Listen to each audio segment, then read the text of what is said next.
নমস্কাৰ মৰমৰ শিক্ষাৰ্থীসকল, আজি আমি শংকৰদেৱ শিশু নিকেতনৰ পঞ্চম শ্ৰেণীৰ ইংৰাজীৰ লেক অফ ডায়মণ্ড পাৰ্টটো আলোচনা কৰিম।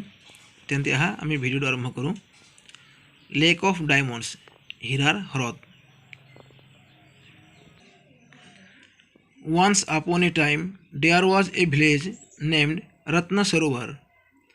এসময়ত ৰত্ন সৰোবৰ নামৰ এখন গাঁও আছিল। There was a small lake near the village. গাঁওখনৰ কাষতে এটা সৰু হ্ৰদ আছিল। It was a beautiful lake with pleasant surroundings. মনোৰম পৰিৱেশৰ সৈতে এইটো ধুনীয়া এটা হ্ৰদ আছিল। Villagers kept the lake clean. গাঁওবাসীয়ে হ্ৰদটো পৰিষ্কাৰকৈ ৰাখিছিল। It was the only source of drinking water for them. এই হ্ৰদটো একমাত্ৰ সিহঁতৰ কাৰণে খোৱাপানীৰ উৎস আছিল। তাৰমানে হ্ৰদটো গাঁওবাসীৰ বাবে একমাত্ৰ খোৱাপানীৰ উৎস আছিল, সেইকাৰণে তেওঁলোক হ্ৰদটো পৰিষ্কাৰকৈ ৰাখিছিল। They took water from the lake for household use too. সিহঁতে সেই হ্ৰদৰ পানী ঘৰুৱা কামতো ব্যৱহাৰ কৰিছিল। The water of the lake was even used in the paddy fields. সেই হ্ৰদৰ পানী আনকি খেতিপথাৰৰ কামতো ব্যৱহাৰ কৰা হৈছিল। The lake was the life of the village. হ্ৰদটো গাঁওখনৰ বাবে জীৱনস্বৰূপ আছিল। Many people believed that diamonds lay buried beneath the lake bed. বহুতো মানুহে বিশ্বাস কৰিছিল যে হ্ৰদৰ তলত হীৰা পোত খাই থোৱা আছে। তাৰমানে হ্ৰদৰ তলত হীৰা পোত খাই আছে বুলি বহুতো মানুহে বিশ্বাস কৰিছিল। Interesting stories were told of diamonds. হীৰাৰ এনেদৰে বহু আকৰ্ষণীয় সাধু আছিল। So the village was known as ৰত্ন সৰোবৰ। সেই গাঁওখনৰ নাম ৰত্ন সৰোবৰ হিচাপে জনা গৈছিল। That is lake of diamond. সেইটো হৈছে lake of diamonds. People held the lake in high esteem. গাঁওবাসীয়ে সেই হ্ৰদটোক উচ্চ মৰ্যাদা দিছিল। Once there was a drought. এসময়ত খৰাং হৈছিল। Usually it rains heavily in summer. সাধাৰণতে গ্ৰীষ্মকালত প্ৰচুৰ বৰষুণ হয়। But there had been no rains for 2 years. কিন্তু তাত প্ৰায় 2 বছৰ ধৰি বৰষুণ হোৱা নাছিল। And the threat of another dry summer was looming over Ratna Sarovar village. আৰু গাঁওখনত ৰত্ন সৰোবৰ গাঁওখনত অন্য ধৰণৰ শুকান হোৱাৰ আশংকা দেখা দিছিল। The lake had almost dried up. হ্ৰদটো প্ৰায় শুকাবলৈ লৈছিল। There was scarcity of water everywhere.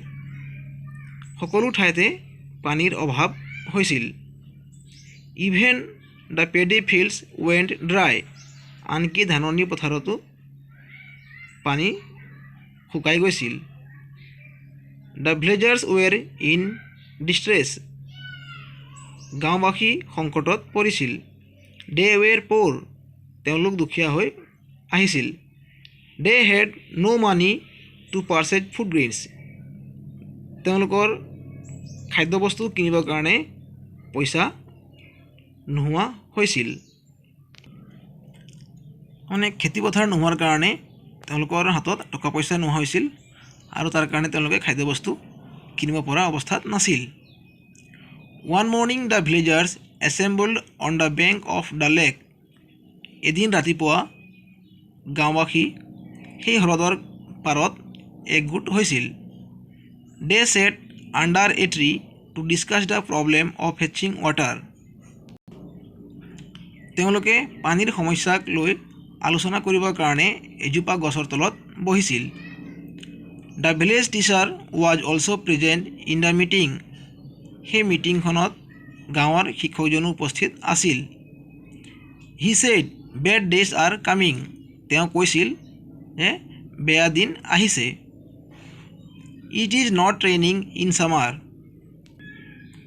তেওঁ কৈছে যে এইটো গৰমত বৰষুণ হোৱা নাই। পিপল আৰ কেয়াৰলেছ, মানুহবোৰ অসাৱধান হৈছে।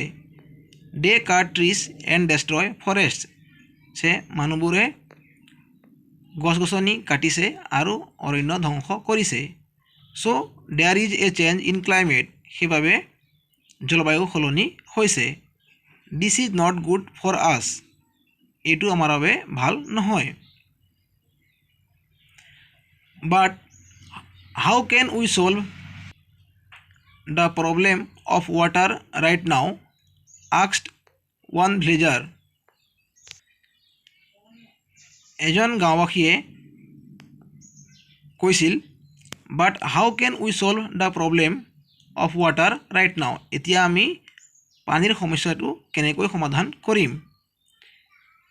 উই must dig up the lake, another villager answered, আন এজন গাঁওবাসীয়ে উত্তৰ দিছিল যে আমি হ্ৰদটো খান্দিবই লাগিব। The village priest was also' there, গাঁৱৰ ধৰ্মযাজকজন তাৰমানে পুৰোহিতগৰাকীও তাত উপস্থিত আছিল। হি নোডেড এণ্ড ছেইড, তেওঁ মূৰটো দুৱাইছিল আৰু কৈছিল, yes that is the only solution, যে হয় সেইটোৱে হৈছে একমাত্ৰ সমাধান।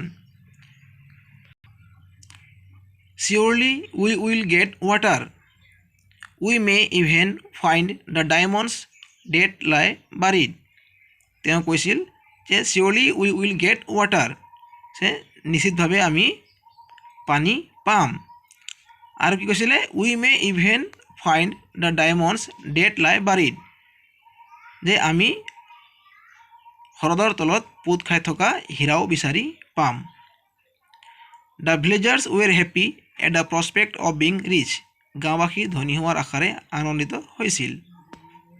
উই would not be thirsty and hungry anymore they thought, তেওঁলোক ভাবিছিল যে আমি আৰু পিয়াহত আৰু ভোকত থাকিব আৰু নালাগিব।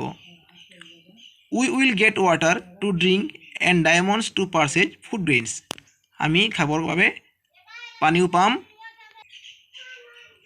আৰু হীৰাটো বিক্ৰী কৰি আমি খাদ্যবস্তু কিনিব পাৰিম।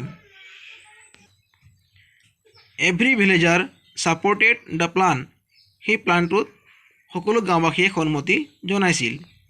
The young folk decided to start digging the lake immediately, ডেকা চামসকলে তৎক্ষণাত হ্ৰদটো খান্দিবৰ বাবে সিদ্ধান্ত লৈছিল।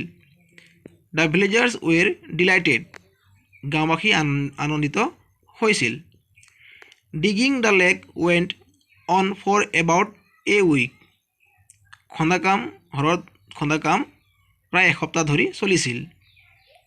The water level of the lake rose, হ্ৰদত খান্দোতে পানীৰ লেভেললৈকে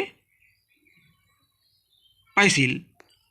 বাট the villagers were not satisfied, কিন্তু গাঁওবাসী সিমানতে সন্তুষ্ট নাছিল।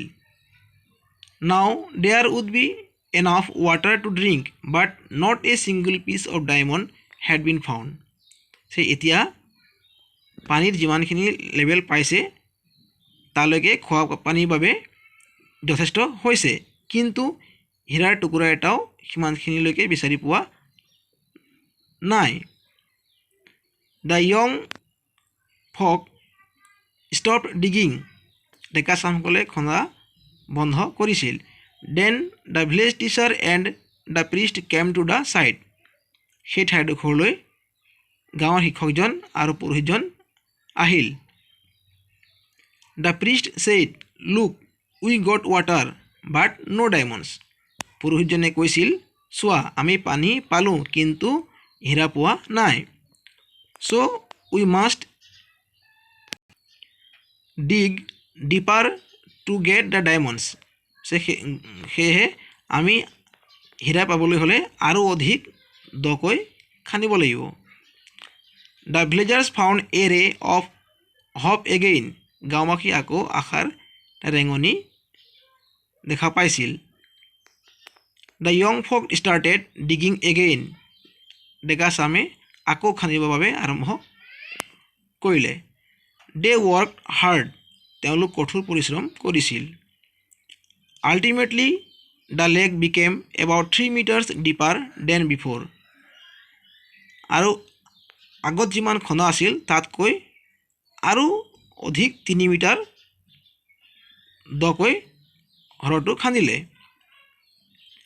The village teacher and the priest again came to the side, তাৰপিছত গাঁৱৰ শিক্ষকজন আৰু পুৰোহিতজন আকৌ সেই ঠাইডোখৰলৈ আহিল। The priest said, now you can stop digging, আৰু পুৰোহিতজনে কৈছিল যে এতিয়া তোমালোকে খন্দা কাম বন্ধ কৰা। You should not go' any deeper, তোমালোক আৰু ইয়াতকৈ দলৈকে যাব নোৱাৰিবা। Probably diamonds are there in a very deep layer, সম্ভৱতঃ হীৰাটো আৰু অধিক তলত আছে। You will not get it, তোমালোকে এইটো নাপাবা। But you can produce diamond seeds, কিন্তু তোমালোকে হীৰাৰ বীজ উৎপাদন কৰিব পাৰিছা। হীৰাৰ বীজ মানে তেওঁলোকে পানী পাইছে হ্ৰদটো খান্দি, আৰু সেই পানী তেওঁলোকে বিভিন্ন কামত তাৰমানে ব্যৱহাৰ কৰিব পাৰিব আৰু তেওঁলোকৰ সমস্যা পানীৰ যোগেদি সমাধান কৰিব পাৰিব, সেইটোৱে কৈছে ডায়মণ্ড ছিডছ বুলি। হাউ আস্কড দ্য ভিলেজাৰ্ছ, এজন গাঁওবাসীয়ে সুধিছিল কেনেকৈ। The village teacher answered, you see there is plenty of water in the lake now, গাঁৱৰ শিক্ষকজনে উত্তৰ দিছিল you see there is plenty of water in the lake now, হে তোমালোক চোৱা হ্ৰদত এতিয়া পানী যথেষ্ট হৈছে। That may be sufficient for cultivating the nearby paddy fields, ওচৰৰ ধাননি পথাৰত সেয়া পানীৰ কাৰণে আমাৰ অসুবিধা নাই, যথেষ্ট উপলব্ধ। At least every villager will get some paddy, অতি কমেও সকলো গাঁওবাসীয়ে ধান পাব। That will not be a small gain, সেইটো এটা সৰু সুৰা লাভ নহয়। The men realized the point, সকলো মানুহে সেই পইণ্টলৈ উপলব্ধি কৰিছিল। দে ষ্টপড ডিগিং, তেওঁলোকে খন্দা কাম বন্ধ কৰিছিল। The men understood that water was the greatest treasure they could have, মানুহবোৰে বুজি পাইছিল যে water was the greatest treasure they could have, তেওঁলোকে যিটো পাইছে যে পানী সেইটো হৈছে মূল্যৱান সম্পদ, তাৰমানে পানী যে মূল্যৱান সম্পদ তেওঁলোকে বুজি পাইছিল। Where there is water there is work, য'তেই পানী আছে ত'তেই কাম আছে। Where there is work there is wealth and prosperity, কৈছে য'তেই কাম আছে তাতেই সম্পদ আৰু উন্নতি আছে। তো এইখিনি আছিলে এইটো পাঠৰ অসমীয়া ভাঙনি। ভিডিঅ'টো ভাল লাগিলে তোমালোকে লাইক শ্বেয়াৰ আৰু কমেণ্ট কৰিবা, আৰু যদি চেনেলটো ছাবস্ক্ৰাইব কৰা নাই তেনেহ'লে ছাবস্ক্ৰাইব কৰিবলৈ নাপাহৰিবা। ধন্যবাদ।